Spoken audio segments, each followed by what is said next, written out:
Olá, pessoal. A partir de hoje, você acompanha aqui na Jangadeiro e também nas multiplataformas o programa Entre Tantos. Pensado para ser uma conversa leve e descontraída, Entre Tantos vai trazer personalidades de destaques do cenário político, cultural, esportivo, empresarial, aqui do nosso estado e também de todo o Brasil. Eu sou Nonato Albuquerque e ao meu lado, Yuri Costa, que vamos realmente ancorar essa conversa. À nossa frente está hoje, abrindo essa série de Entretantos, o governador do estado do Ceará, Eumano de Freitas, a quem desejamos boas-vindas. Muito obrigado, Nonato, Yuri, um prazer enorme estar aqui. Nesse momento vocês estão iniciando um programa tão importante, penso eu, para o povo cearense, conversar com personalidades. Eu acho que é sempre bom esse debate, esse diálogo. Eu agradeço demais o convite por poder estar aqui. Aliás, Eumano está como governador, mas olhando aqui a biografia, advogado, militante dos movimentos sociais, marido, pai, é filho de Baturité, lá do Maciço, na Serra do Baturité, filho do seu Odilon, da dona Elma, e desceu a serra para estudar. Formado pela UFC, o advogado Eumano começou a trabalhar exatamente na defesa de grupos vulneráveis e de trabalhadores. Começou a trilhar seu caminho ainda nas comunidades eclesiais de base da Igreja Católica. Ele atuou como secretário de Educação, coordenou o orçamento participativo de Fortaleza na gestão Luiziane Lins, foi candidato a prefeito, vice, deputado sendo eleito por 2 mandatos também e governador tendo sido eleito no primeiro turno. Eu já começo perguntando como é que tem sido a sua experiência como governador. Para mim, é uma experiência muito rica como pessoa, como alguém que milita na política, acreditando em várias causas. E eu acho que o lado mais positivo é que o cargo de governador, ele lhe dá a experiência da entrega mais diretamente. Então, quando você vai entregar uma escola, você vai entregar um centro de educação infantil, você vai entregar uma estrada, você vai entregar um hospital. Então, a minha experiência como deputado era fazer o debate. Era discutir os projetos, era discutir as ideias, era discutir o orçamento. Mas no executivo você tem a coisa de colocar a mão na massa e fazer a coisa acontecer e entregar para a população. Tem esse lado que eu considero o lado mais animador do que é onde estamos, que é para isso que a gente disputa a eleição, para ocupar um espaço para servir e garantir que as coisas possam acontecer para melhorar a vida das pessoas. Ainda mais no caso do Ceará, que o número de pessoas pobres é muito elevado e precisam muito. E, de outro lado, tem um lado mais cansativo, que é o lado de muita reunião, e às vezes você pensa que a coisa caminhou mais, ela caminhou menos do que você gostaria que ela tivesse caminhado. Isso às vezes chateia a gente, mas tem que no outro dia levantar. Eu sempre digo assim, nem animado demais com o que aconteceu de bom e não desanimar com o que não aconteceu, para você estar sempre mantendo um ritmo, um pique, de esperar de que nós temos que trabalhar todo santo dia muito para que a coisa ao final aconteça. Você já matou a pergunta seguinte que eu ia fazer sobre os pontos positivos que você ensejou com a entrega de obras, de trabalho e tal, e também o negativo. Mas há mais negatividade além disso, do cansaço, da rotina? Eu tenho a negatividade, às vezes, de decepções que você tem, de pedidos que aparecem que você não imaginava que aquela pessoa podia lhe pedir tal coisa, mas também são das fraquezas humanas. Fiquei curioso, que pedidos.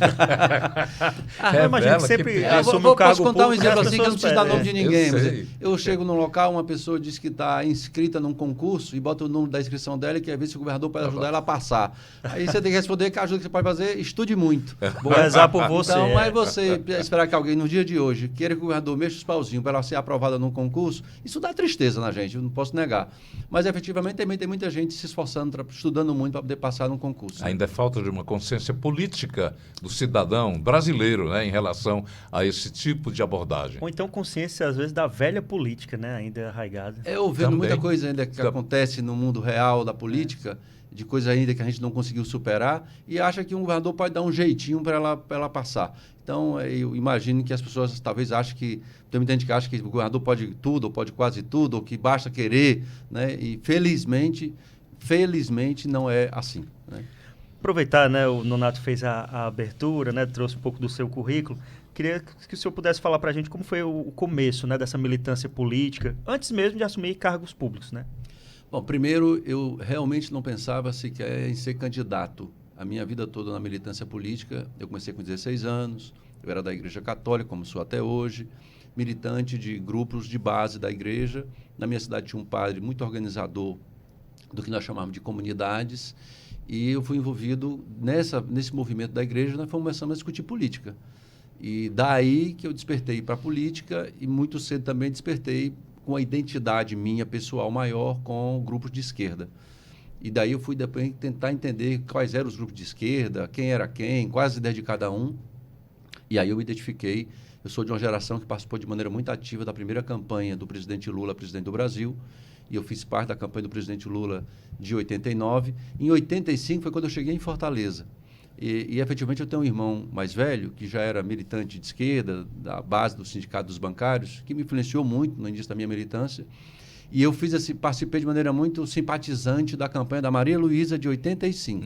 Mas era muito simpatizante, muito jovem chegando. Aí, em 86, eu participei da campanha do Padre Haroldo para governador, já pelo PT.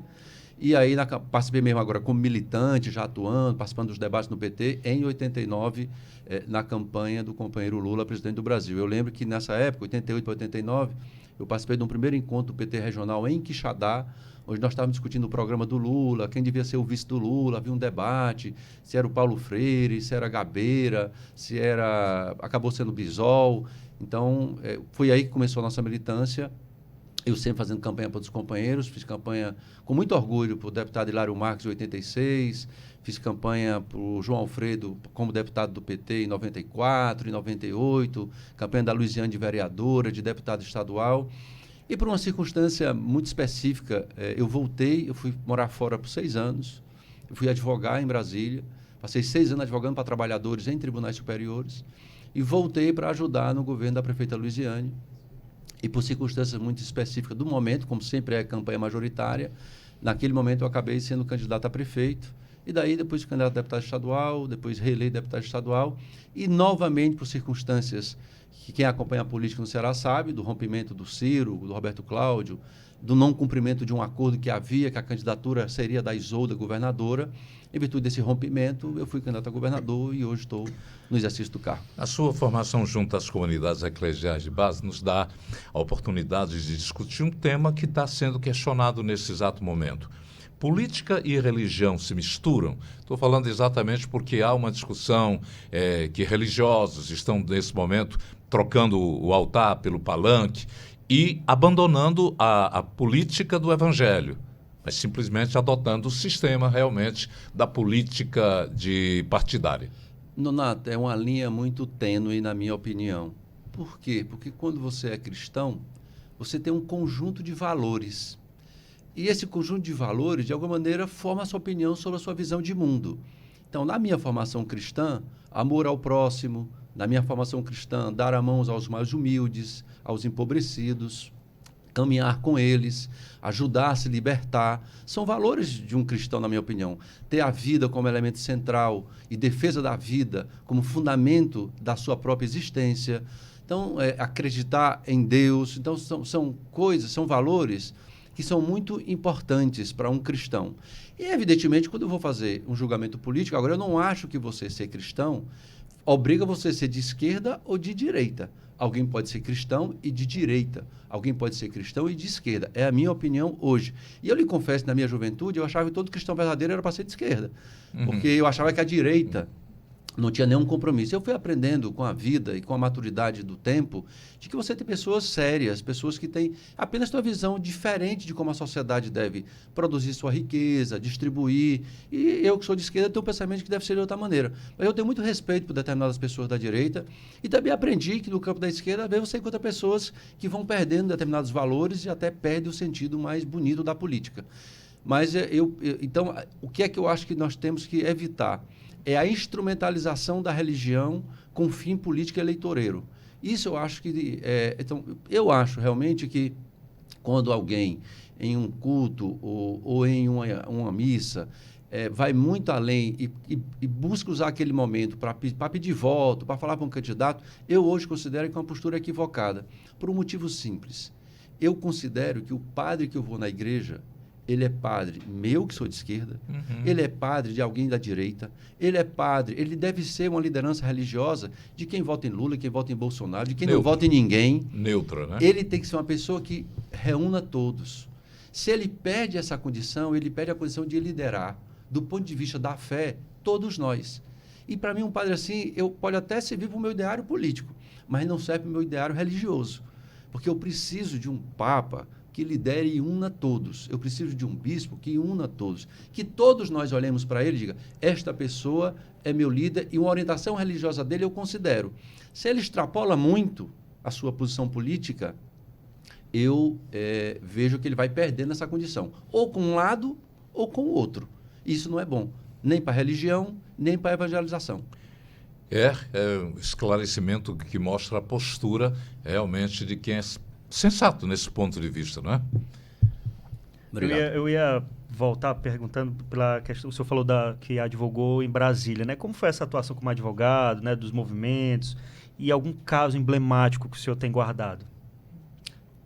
Eu tenho um primeiro caso que eu considero muito emblemático. Eu era estudante de direito, na verdade, na minha cidade. Nós fomos constituir, eu fui ajudar a montar o Sindicato dos Servidores Públicos Municipais.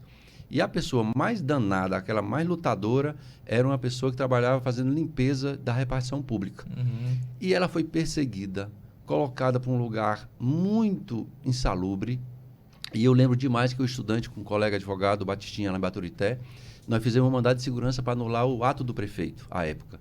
E nós conseguimos anular, ela voltou para o local dela. E isso foi a garantia de que os servidores tiveram confiança de que eles podiam ir para o sindicato, que eles não iam sofrer tanta retaliação, que ia ter proteção. E o segundo caso que eu considero mais emblemático para mim, na minha vida, foi da irmã Dorothy. Quando ela foi assassinada, mas antes de ser assassinada, isso acontece muito com religiosos que são compromissados com o povo mais pobre. Ela foi muitas vezes, ela foi processada, acusada de estar junto dos pobres, de ser insufladora, dessas coisas que geralmente quem anda com os pobres, na luta dos pobres, é acusado. E eu advoguei para ela num caso em Brasília, que era exatamente para trancar a ação penal que ela sofria, e depois, momentos depois, a gente conseguiu, tivemos êxito na ação, mas depois ela teve ainda algo mais grave, foi tirar a vida da irmã Dorothy, e isso me marcou muito. Puxando só uma questão da pauta social, né? Que o senhor falando, né, deveria estar acima, né, de qualquer partido político, né?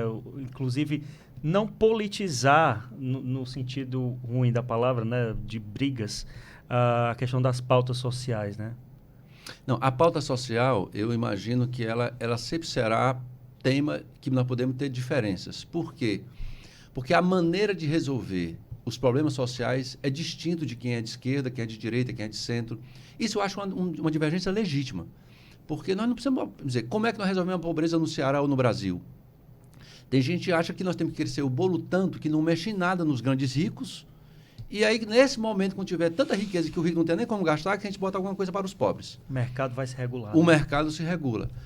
Nós de esquerda não acreditamos nisso. Nós aprendemos que a lógica do sistema que vivenciamos é uma lógica que leva a uma concentração, que o Estado precisa atuar, que o Estado precisa agir para regular setores e que ele precisa agir para que aqueles que trabalham tenham melhores condições de vida.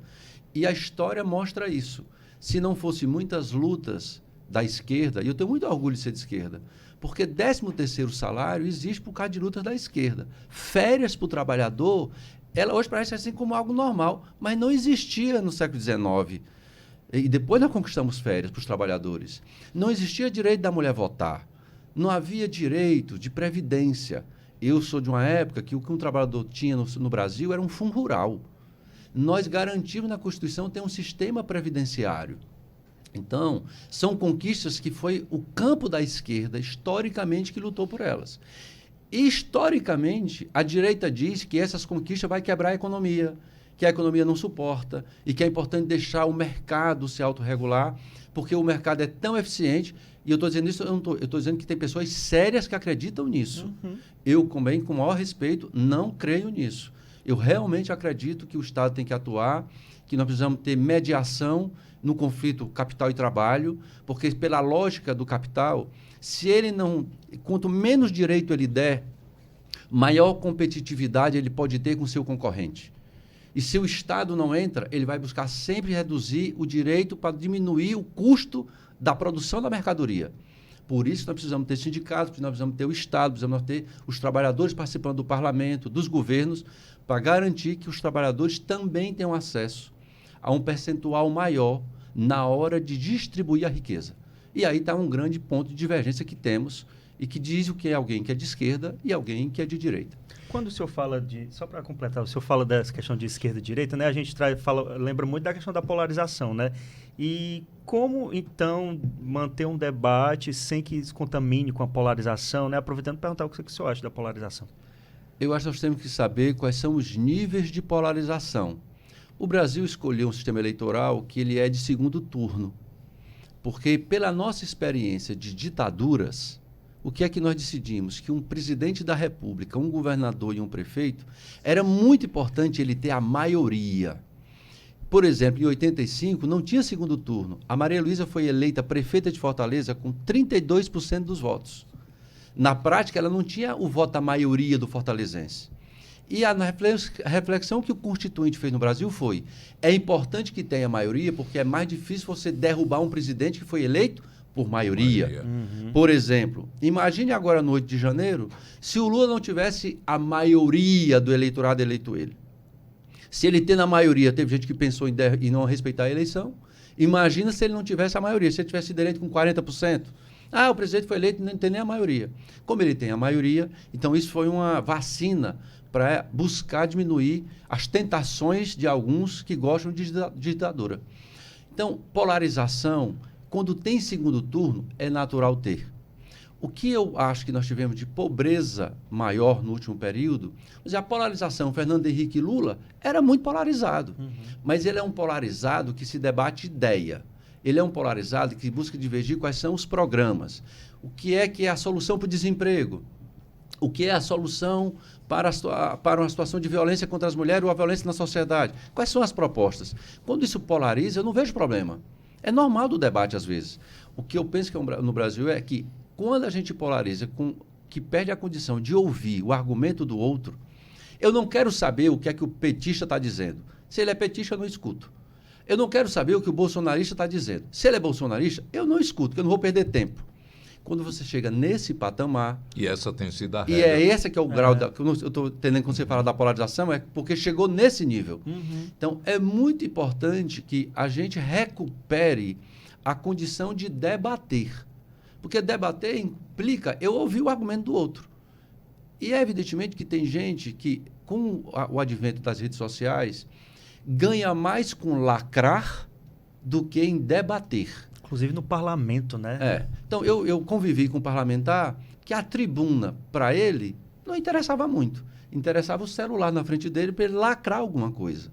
Mas o debate de ideia e a preocupação dele de realmente estar debatendo uma ideia, até que ponto o argumento dele vale, ele está aberto a ser convencido, porque às vezes num debate acontece de a pessoa apresentar um dado e esse dado está fora de um contexto. Alguém vem, contra-argumenta, contextualizando esse dado e apresenta outra perspectiva. Quem é honesto intelectualmente diz: reconheço que estou errado, vou buscar mais informações e nós vamos continuar a debater.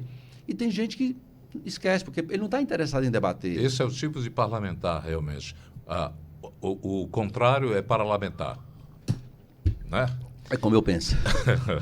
Eu estava vendo aqui também, pelas suas ideias, pelo ideário político, pela sua vocação de luta pelas comunidades também, já demandava que você iria procurar um partido regrado a esse tipo de ideia que você defendia.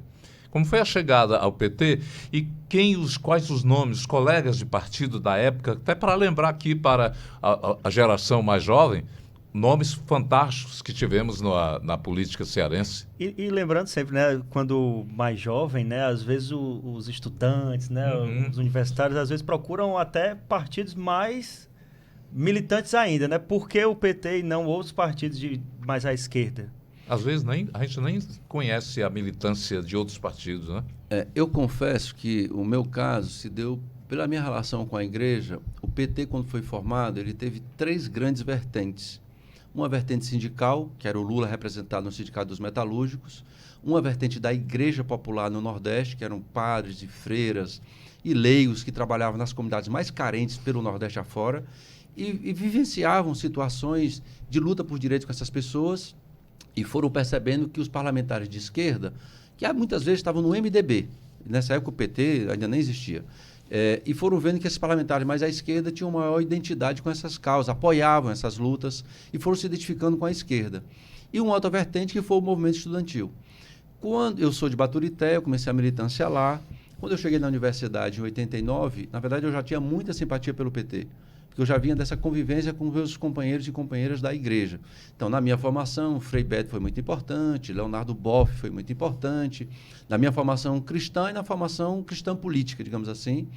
E isso me despertou para estudar outras coisas, para estudar marxismo, para estudar determinadas correntes de pensamento, para estudar filósofos que tinham a ver com cristianismo e pensamento da esquerda pelo mundo. Então, a minha formação foi nesta área e, nesse momento, assim, marcou para mim muito a campanha da Maria Luísa de 85, marcou muito o vice-prefeito que a Maria Luísa tinha, que era um grande companheiro, fundador do PT, que era Américo Barreira, um advogado, um homem muito sério. Tenho muito orgulho do Américo Barreira, do Partido dos Trabalhadores. Quem conhece a história do Américo Barreira sabe do que eu estou falando. E depois a construção aqui que eu vivenciei do PT do Ceará, com o companheiro João Alfredo como advogado, Hilário como advogado, que nós fomos convivendo. Depois eu conheci o Guimarães no PT, conheci Zé Ayrton no PT, a experiência de Capuí para todos nós, porque nessa época nós não tínhamos a transparência que nós tínhamos dos gastos públicos que nós temos hoje, de baixar o portal da transparência e está lá todas as despesas do Estado, da Prefeitura. E foi um governo do PT de Capuí que pela primeira vez se colocou um cartaz na praça da cidade e se dizia a entrada e para onde tinha ido o dinheiro do povo de Capuí. Depois a experiência de programa da saúde da família, depois a experiência de garantir vaga para as crianças na educação. Ou seja, se nós olharmos hoje como nós começamos no PT do Ceará, o que é que nós lutávamos? Nós lutávamos para ter vaga para estudante na escola. Eu lembro demais do companheiro Renato, que eu tenho muito respeito por ele, do PSOL, milita muito tempo no PT, ele no SEDECA, fazendo ações na justiça para que a prefeitura garantisse vaga para todos os estudantes nas escolas do município. E hoje nós estamos discutindo quem vai chegar primeiro a ter todo mundo em escola de tempo integral e temos, no caso do ensino médio, uma bolsa como pé de meia de R$200, ou seja, o jovem tem escola de tempo integral com bolsa e, no caso do Estado, nós acabamos de entregar 228 mil tablets. Todo aluno do Estado vai ter um tablet com chip e conectividade, além do investimento em infraestrutura de escola. Nós vamos investir mais de 1 bilhão e 500 milhões. Estamos investindo para construir 138 escolas. Portanto, uma escola acima de 10 milhões cada uma. E eu digo sem nenhum medo de errar, pode pegar a melhor escola privada do Ceará, de estrutura, e compare com a nossa do Estado, pode ser igual à nossa, melhor do que a nossa, dificilmente será. Queria aproveitar para perguntar sobre ser do PT, né? Como é que eu posso falar? Se o senhor sofria preconceito na época, no começo do PT, e a diferença de hoje, né? Por conta dessa polarização, voltando para a questão da polarização, né? E eu já pergunto também, dentro dessa sua pergunta, o que mudou no PT, no poder? Bom, a primeira parte, quando eu entrei no PT, nós estávamos no processo de consolidação da saída da ditadura. Eu entrei em 86, o colégio eleitoral é de 86. E a ditadura, ela finda em 85. Eu lembro demais que eu saí com uma camisa, lá em Baturité, tinha uma camisa direta já. Aí tinha a estrela do PT.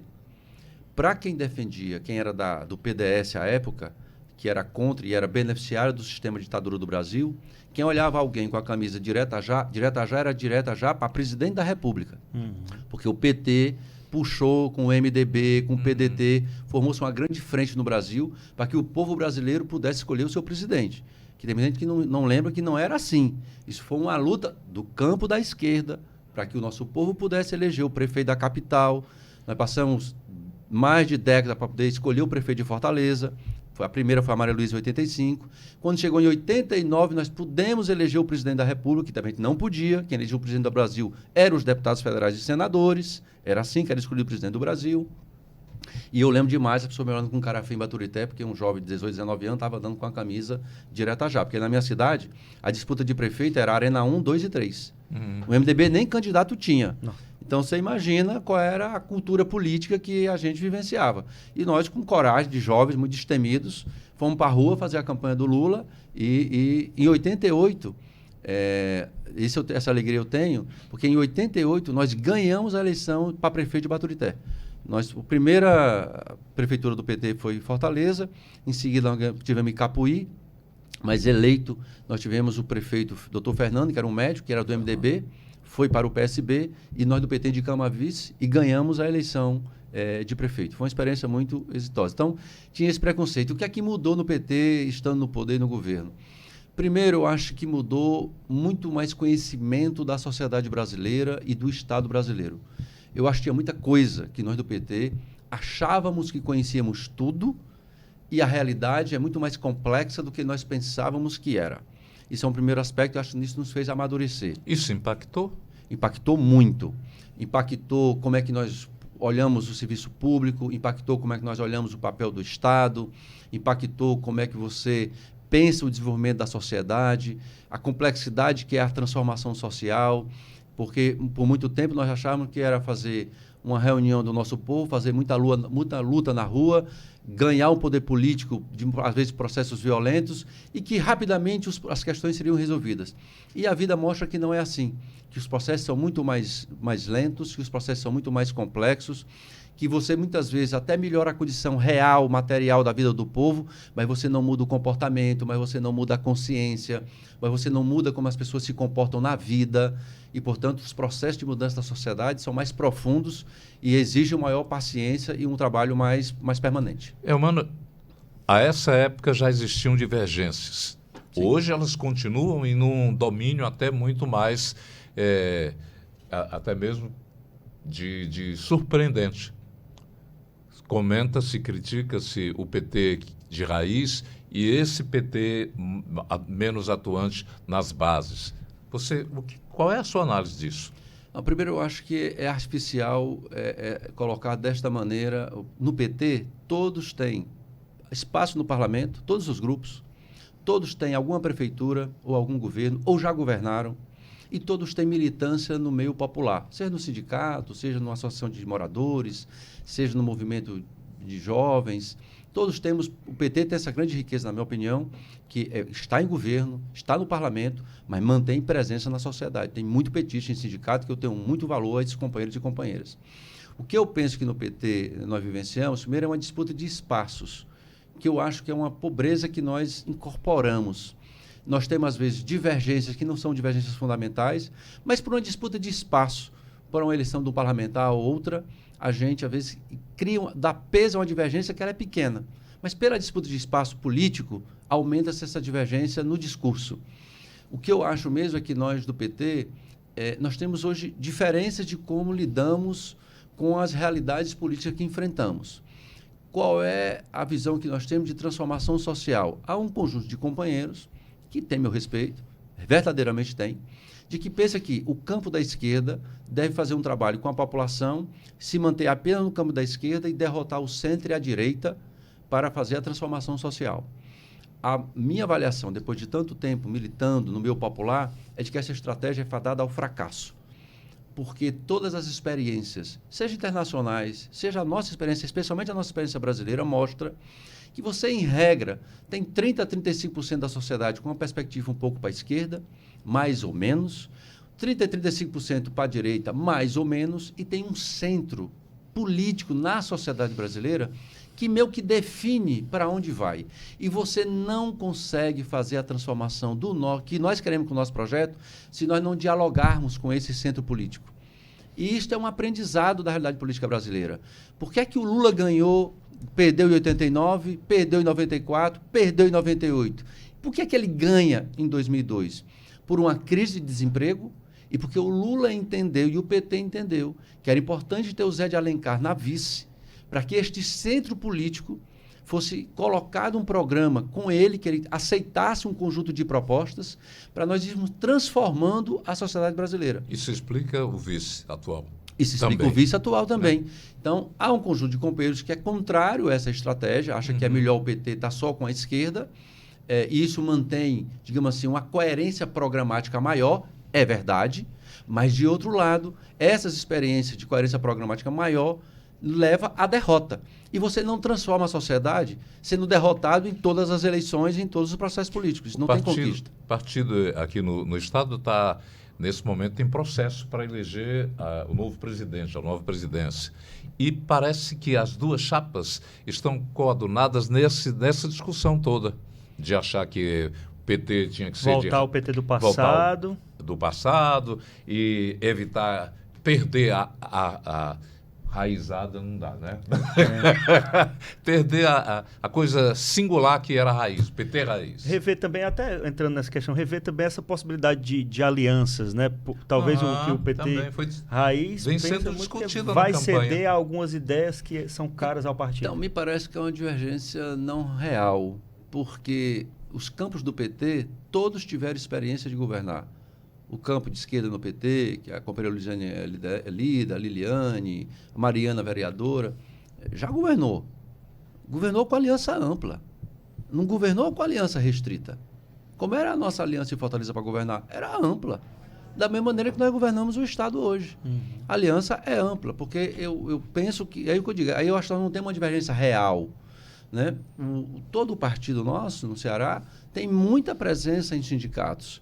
Se você for olhar qual é a presença de militantes políticos com identidade política partidária, grande parte dela tem identidade com a esquerda, com o PT, ou com o PCdoB, ou com o PDT, mas são identidades políticas importantes. Nós não deixamos de acompanhar nem de ter esse trabalho. O fato é que o que acrescentou é que, além de ter essa militância no movimento popular e social, nós passamos a ter presença em governos. E isso, efetivamente, ajuda a gente a fazer de maneira mais séria a transformação social. Veja, eu fico olhando, quando eu comecei a militância, a gente lutava para ter escola. A gente lutava porque, na minha cidade, por exemplo, o sonho do cidadão, quando ficava doente na zona rural, era ele chegar na cidade e ele rezando, pedindo a Deus para ter uma ambulância. Nós passamos a governar o Ceará, desde o governador Cid. Nós estamos com o Hospital do Cariri, o Hospital de Sobral, o Hospital de Xeramobim, o Hospital do Vale do Jaguaribe. Nós vamos daqui a pouco implantar o Hospital de Itapipoca. Eu estou construindo o Hospital de Crateús. Vamos iniciar o Hospital de Baturité, o Hospital de Iguatu. E acabamos de construir, terminar e entregar o maior hospital do estado do Ceará, que é o Hospital Universitário. Estou falando de 9. 1 na capital, 8 no interior. Então, aquele cidadão de Baturité que vinha para Fortaleza, ele vai ser atendido lá. Hoje, nós estamos com 5.200 pacientes com câncer sendo tratados em Quixeramobim e no Vale do Jaguaribe. E agora, sexta-feira, eu vou para Crateús implantar o serviço de tratamento do câncer em Crateús. Então, isso é transformação social. Nós estamos na política, é para isso. Eu sempre digo que partido é instrumento. Eu não estou na política para ser do PT. Eu estou no PT porque é um instrumento que eu acredito que juntos com meus companheiros e companheiras, nós vamos agir para transformar a sociedade. Mas o que é transformar a sociedade? Não é uma palavra solta no ar. É melhorar a saúde para o nosso povo, é garantir a educação de qualidade para o nosso povo, é dar oportunidade para o nosso povo ter emprego melhor e de salários melhores, e que esse crescimento da economia do Ceará não fique apenas com alguns. O Ceará cresça, alguns podem ficar milionários, mas o nosso povo tem que sair da extrema pobreza e da miséria e ser um povo que trabalhe, mas viva com dignidade do seu trabalho. Então, isso é transformar socialmente. E isso você faz estando mais rapidamente em governos. Para estar em governos, tem que ter alianças. Então, não creio que essa diferença no PT tenhamos. O que nós temos no PT do Ceará, hoje penso eu, uma amplíssima maioria de compreensão de quais são as tarefas. No Ceará, na minha opinião, o maior desafio do Ceará é superar a sua pobreza e extrema pobreza. O maior desafio do Ceará, eu quero ter o orgulho de poder dizer, o PT governou o Ceará, e quando o PT governou o Ceará e seus aliados, que eu preciso destacar sempre, que esse projeto começou com o Cid, depois Camilo, Isolde e agora eu, nós encontramos um estado que os jovens tinham nota 2 no IDEB. E nós transformamos e deixamos a nossa escola toda em tempo integral. E esse jovem hoje tem deles com nota 6, 7. Sabe o que é imaginar um jovem aqui da periferia de Maranguape, está hoje morando em São Paulo fazendo medicina? Um jovem da escola pública cearense, que 170 jovens estão fazendo medicina hoje e saíram da escola pública. Que 24 mil jovens da escola pública saíram da escola pública e estão agora, só em 24. 23 mil em 23. Nós estamos falando de 50 mil jovens que eram da escola pública e estão agora fazendo faculdade. E isso, para mim, é transformação social e nós estamos na política para isso. Nesse pensamento, né? O senhor falou que mesmo dentro do partido, e o partido democraticamente reúne diversos pensamentos, né? Aí o senhor falou da deputada Luiziane, também é nesse sentido que houve um distanciamento justamente por esses pensamentos distintos dentro do partido? Eu acho que o nosso distanciamento tem mais a ver com a construção de espaços políticos das nossas lideranças do que diferença de pensamento político, de posicionamento político. Penso eu. Eu não vejo ninguém questionar qual é o partido que o PT fez aliança no Ceará para ganhar as eleições de 22 que não deveria ter feito. Se você perguntar qual é a aliança que o PT fez que você não faria, qual foi o partido que o PT se aproximou para ganhar as eleições de Fortaleza? A aliança que o Evandro fez para ganhar a eleição em Fortaleza, a Luiziane faria se ela fosse a candidata? Eu diria que sim. Do que eu a conheço, de que já trabalhei junto, ela teria feito a aliança, ela sendo a candidata, ela teria feito a mesma aliança que o Evandro fez. No primeiro e no segundo turno. E o esforço que está sendo feito de governança para buscar melhorar as políticas públicas, especialmente aquelas mais que atingem a população mais pobre, está tendo esse esforço? Na minha opinião, está. Então, eu penso que tem muito mais uma disputa de espaço de lideranças do que uma disputa de posicionamento de ideia política distinta. E, de fato, eu acho que isso é uma coisa que eu gostaria muito que o PT recuperasse. Eu, um dia desse, falei para os nossos companheiros, nós precisamos recuperar no PT um debate programático. Nós estamos governando no Ceará desde o CID, desde 2007. Nós estamos em 2025. O PT tem que se perguntar quais são os desafios do povo cearense agora. Daqui a um ano e meio, nós vamos ter uma eleição. Então, qual é o balanço que nós temos do que nós melhoramos da vida do povo quando nós passamos a governar e quais são os desafios? Porque o PT não pode se voltar a ser o PT da década de 80 por um motivo simples. Porque a sociedade da década de 80 não existe mais. Então, o PT de 1980, nós tínhamos milhares de bancários no Ceará. Essa categoria, que era 1.600.000, ela hoje é 400 mil bancários. E o movimento sindical também perdeu a força, o vigor. Mudou o jeito de organizar o mundo do trabalho, aumentou o interesse das pessoas numa lógica de ser empreendedores, aumentou o grau educacional do nosso povo. Há determinadas profissões que a nossa juventude não quer participar. Essa visão é analisada por você diante do partido? Eu já coloquei isso para os nossos companheiros e eu vejo muita simpatia. E a reação? Muito positiva, de que nós efetivamente temos que, digamos assim, elevar o nível da nossa discussão. A discussão não pode ser, o PT faz aliança com o partido A ou B. Não, é simples, é perguntar assim, o nosso povo ainda tem uma parcela muito grande na pobreza e na extrema pobreza. Nós governamos o Estado já há um bom número de anos. O que é que nós precisamos inovar para acelerar a saída do nosso povo da pobreza e extrema pobreza? 2023, 2024, o nosso governo, isso me dá orgulho, 624 mil pessoas saíram da pobreza e extrema pobreza. 600 mil pessoas é muita gente, mas ainda tem muita gente na pobreza no Ceará. Então, o que é que o nosso projeto deve fazer para acelerar, para essas pessoas poderem sair com maior rapidez de uma situação de muita dificuldade na vida? Mano, essa é uma visão louvável. Agora, nós vivemos numa realidade que não é mais a de 80, como você falou, onde o povo segue muito a questão hoje da polarização. Não se debate isso entre o povo, não se debate. As fake news estão aí promovendo cada vez mais o distanciamento dos ideais da política séria. E isso, muitas vezes, vai de encontro a esse desejo do PT e de partidos mais sérios a estarem convictos em defesa da democracia e do povo. É fato, e isso exige de nós muita humildade para reconhecer que nós temos que fazer um trabalho no meio da sociedade muito mais intenso do que temos feito. De que forma?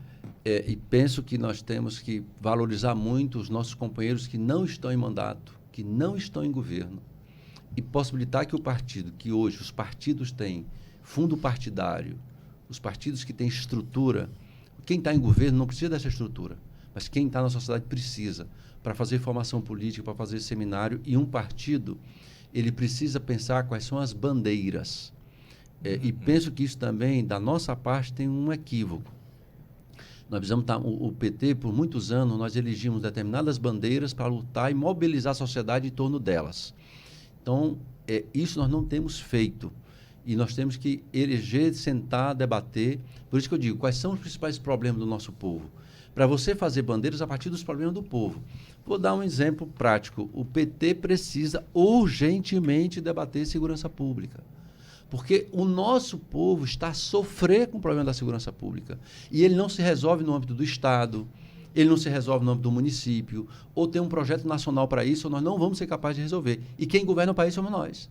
Então, nós precisamos ter uma compreensão, porque não adianta a gente estar discutindo temas que para nós são muito importantes no nosso projeto, mas a sociedade está preocupada e ela está vivenciando, não é uma coisa que ela está imaginando. Ela está sofrendo no bairro. Isso pode refletir nos Isso resultados. tem refletido. Na minha opinião, uma parte do crescimento da direita é o fato da esquerda não ter a coragem de enfrentar determinados dogmas que ela criou, como, por exemplo, a necessidade de enfrentar o crime organizado de maneira muito dura. Então, nós sempre tivemos uma opinião de reflexão sobre o crime como consequência da desigualdade social. Isso permanece na nossa reflexão, mas nós precisamos atualizar para compreender que existem grupos internacionais, multibilionários, que organizam crime em vários países e para esses grupos não há outra solução senão um enfrentamento muito duro. É uma mudança. A sociedade não vê que a esquerda atualiza seu programa para isso, ela vai procurar alguém que está propondo uma ação dura contra o crime, porque ela está sofrendo a ação do crime, não vê essa ação dura ou não vê um posicionamento político nesse sentido, e ela olha para alguém que está com esse posicionamento político duro contra o crime. Então é isso aqui que eu vou seguir. Então, às vezes, a pessoa nem é de direita, mas como esse tema hoje para ela é muito importante, quem está falando contra o crime é aquela pessoa, então eu me aproximo da posição dela. E aos poucos ela vai também discutindo outros temas. Então isso é algo que hoje me preocupa na sociedade e da nossa posição da esquerda. Interessante. Um recado aí, a revisão que ele faz, é um recado de que 80 passou. Não estamos mais nos anos 80. Certamente. Evidentemente, quando a gente enxerga o que são os bilhões de dólares do crime organizado, do que eu vejo na reunião com governadores, de tráfico organizando empresas, postos de combustível, de empresa disso, de empresa daquilo, com lavagem de dinheiro, buscando financiar campanhas eleitorais. Na minha opinião, nós precisamos ter uma ação muito dura do Estado sob pena da democracia, sob pena de empresas. Aqui no Ceará nós vivenciamos agora, nós temos que agir de maneira muito dura, porque o crime organizado buscando expulsar empresas de internet de bairros para favorecer outros empresários aliados deles e queimando carro de empresa séria, ameaçando o funcionário da empresa séria no bairro. Interferindo na política. Tivemos que agir, recuaram, mas nós não vamos recuar de maneira nenhuma contra eles, porque nós não podemos, eu até digo assim, pode até ter uma predominância de um grupo criminoso contra outro, mas o domínio do território tem que ser do Estado. E a minha tese hoje é que o Estado brasileiro precisa fazer um esforço grande para dominar o seu território e não as organizações criminosas. Aproveitar só para... O senhor falou da questão da governabilidade, né? Agora levando para o âmbito nacional, né? O presidente Lula, para ser eleito, ele fez essa ampla aliança, mas hoje o que aparenta é que ele está com dificuldade justamente nessa governabilidade com esses partidos aliados no Congresso, com a derrubada do decreto do IOF. Como é que o senhor avalia hoje a atuação do presidente Lula? Está refém do Congresso? Como é que precisa rever essas alianças? Não, eu penso primeiro, os partidos que derrubaram o IOF, na sua maioria, eles não apoiaram o Lula. Mas tem partido com o Ministério também. Não, mas eles não apoiaram o Lula. Veja, eles não apoiaram o Lula e foram para o governo. Sim. Mas eles não votaram no Lula. O União Brasil não votou no Lula. O PP não votou no Lula. Agora, o que nós temos que compreender é que o brasileiro, o eleitor brasileiro, ele é mais complexo do que, muitas vezes, determinadas outras culturas que temos. O eleitor brasileiro, ele vota no Lula para presidente, ele vota no senador que gosta do Bolsonaro, ele vota no deputado federal que é do PSOL, ele vota no estadual que é do PT ou do PDT. Ele cria a chapa dele. E o que é que você tem, então, dentro do Estado brasileiro? Quando você tem um Estado brasileiro, você tem um presidente da República que é de um determinado programa, mas é evidente que a maioria do parlamento brasileiro tem outro programa para a sociedade. O programa que foi eleito para o parlamento brasileiro, na verdade, a maioria que tem no Congresso é a maioria de uma tese parecida com a do Bolsonaro. Não estou falando do Bolsonaro da loucura dele, estou falando de proposta, de ideário. Ou, digamos assim, o que o Guedes defendia como ministro da Fazenda. Mas quem ganhou a presidência da República foi o ideário da esquerda, foi o Lula. Então você tem, de fato, uma crise que é um executivo que deve ter o direito de executar e fazer as políticas públicas e um parlamento brasileiro que, diante disso, o que é que ele fez? Ele vai buscando aumentar as suas atribuições. Então, é evidente que você ter 50 bilhões para deputado federal dizer para onde vai, não é adequado num sistema presidencialista. Isto parece mais com um sistema parlamentarista. Então, você tem hoje uma esquizofrenia de um executivo que não tem o recurso para executar, porque grande parte dela quem está decidindo é o parlamento, e um parlamento que a maioria do seu programa não é uma maioria afinada com o poder executivo. Isso implica o quê? Isso implica um grande desafio de diálogo. Então, nós da esquerda temos que ter clareza que nós vamos governar com minoria parlamentar.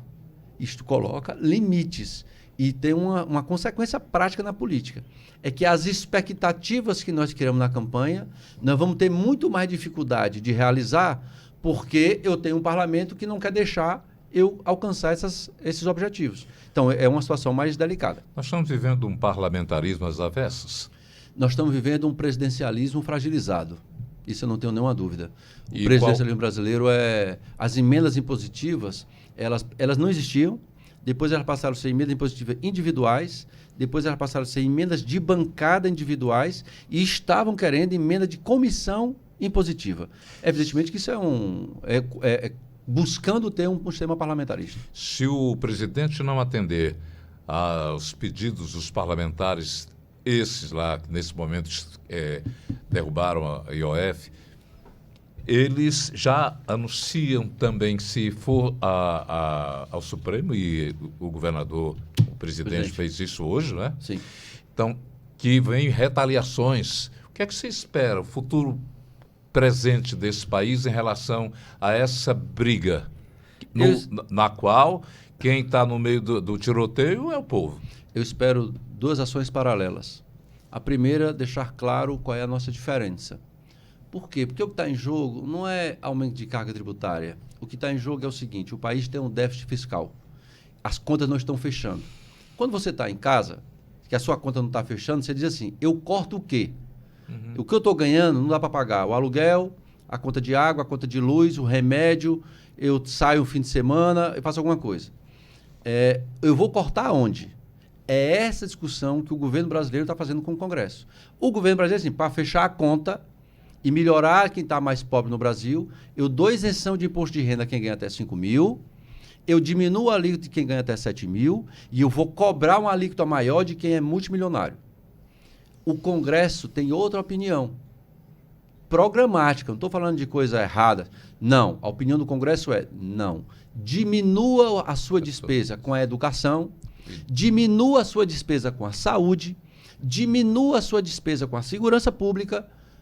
O que é que eles chamam disso? É gastos do Estado. O nome disso, bonito, que a direita diz, é reduzir os gastos do Estado. Aí você diz, mas qual é o gasto mesmo?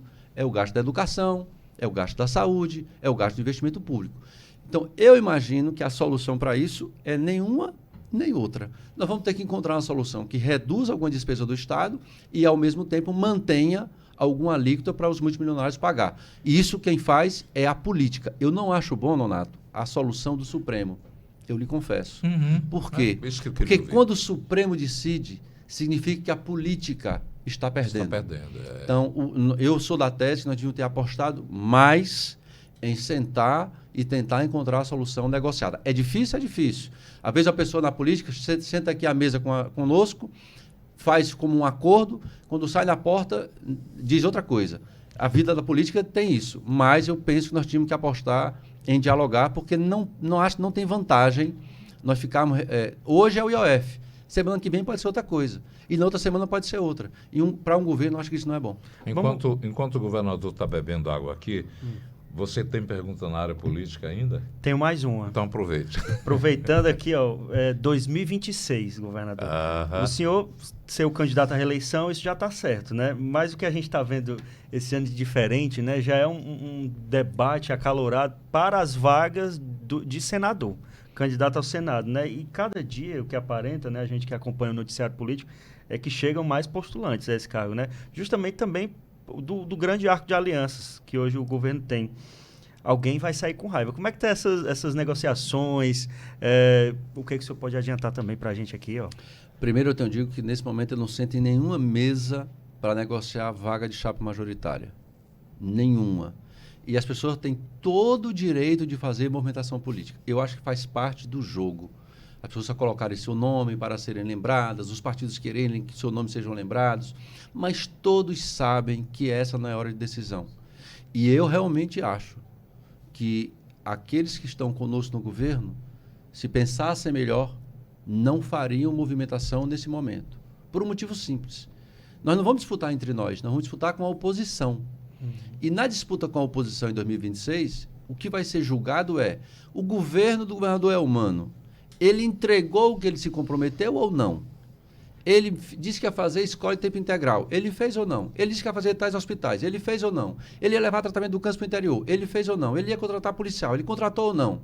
Então, nós devíamos estar discutindo, na minha opinião, são as ações para nós termos a garantia de que nós vamos entregar tudo que nós nos comprometemos.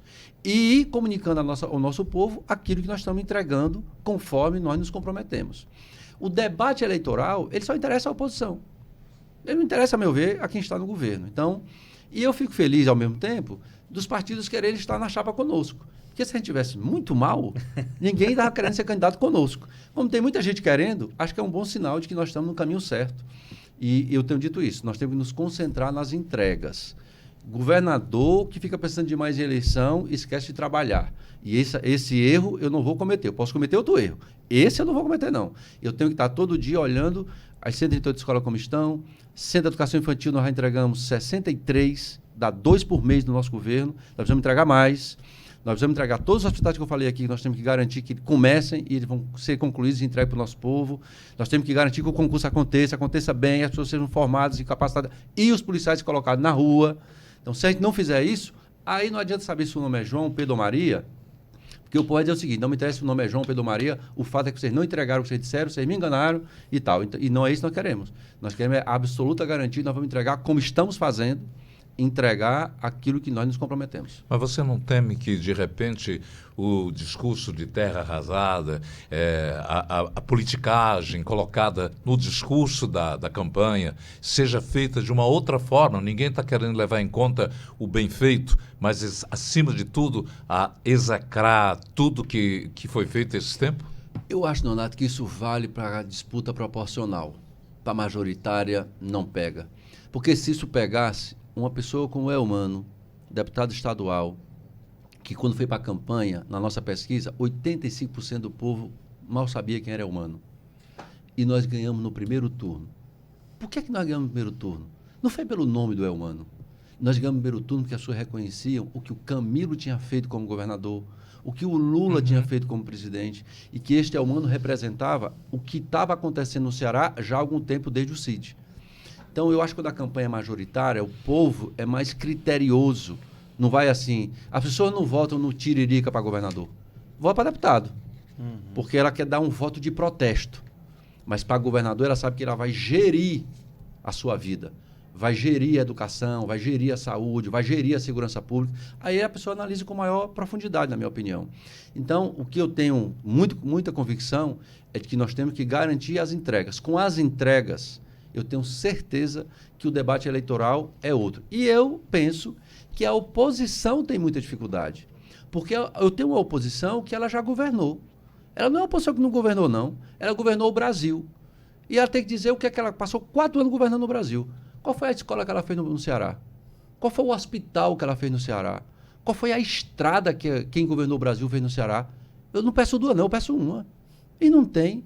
Aí eu tenho um outro grupo da oposição que governou Fortaleza. Vai falar de saúde. Aí, quando fala de saúde, o JF não tinha nem comida para paciente. Esta pessoa tem condição de conversar sobre saúde? Aí vou conversar sobre equilíbrio fiscal do Estado. Aí, quando governou Fortaleza, recebeu Fortaleza com nota B, entregou com C. Eu recebi com B e coloquei em A.